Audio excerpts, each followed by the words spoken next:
In this lesson, we're going to learn the different times of the day. There are a number of parts to the day, so let's get straight into it. The first light before the sun rises is known as Awatea. Atatu is the term for sunrise. Atatu, sunrise.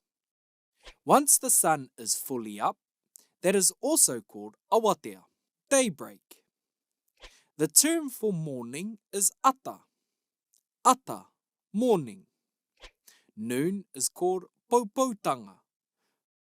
Paupautanga is short for Te Paupautanga o te rā, or the sun at its highest point. Afternoon is known as Ahiahi, which literally means fiery. Rehurehu is the term for before the sunset.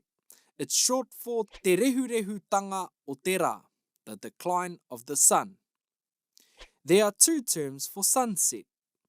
Tonga is the first and torengi is the second. You can use both. Tonga, sunset.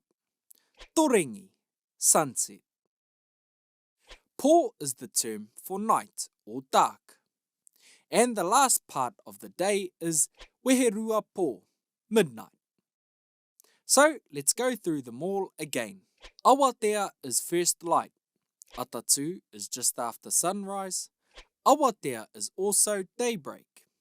Ata is morning. Paupautanga is noon. Ahiahi is afternoon. Rehurehu is when the sun starts to decline. Tonga or torengi is sunset. Po is night. Weheruapo is midnight. Hope you enjoyed this lesson on the parts of the day.